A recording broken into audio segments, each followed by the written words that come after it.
The new New South Wales Governor, Thomas Brisbane, made the enterprising pair an offer they couldn't refuse: a huge swathe of land along the Shoalhaven River, on the condition that they took on about 100 convicts, or as Berry called them, government men. Now known as Coolangatta Estate, they built Australia's first ever canal in just 12 days. It's also been documented that they exploited Aboriginal labour, providing food but no wages to the Indigenous residents of Coolangatta, whom Berry's brother later evicted when he inherited the estate. They farmed native red cedar and tobacco quite profitably. The pair were quite aggressive, arguably anti competitive, in pursuit of their goal to become patriarchs over their great estate, manipulating data to ward off encroaching settlers and strategically buying grants from others. Meanwhile, throughout the 1820s, Edward was quite the man about town.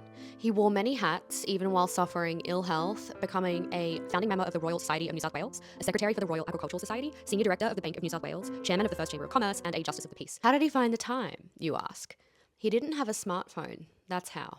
But he ran out of time. The Australian Dictionary of Biography says that Edward appears to have been chiefly concerned with maintaining the general financial liquidity of the colony's economy. But he should have been more concerned with maintaining his health. Edward Wollstonecraft died in December 1832 at the age of 49 in his cottage on the North Shore, which he called Crow's Nest.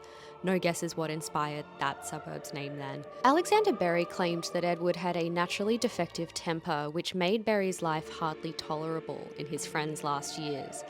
Edward never married, and when his sister, Berry's wife, Elizabeth, died in 1845, Berry exhumed his body from the Sydney burial ground so that they could be interred as a family beneath the pyramid, inspired by the craze for Egyptian architecture at St. Thomas Cemetery, where Berry joined them many years later. Of course, the history of the area predates Edward Wollstonecraft's arrival on the scene by many thousands of years. Around the foreshore area, there are many remnants of the Camaragal people's lifestyles, including the now quite ghostly artwork on Berry Island.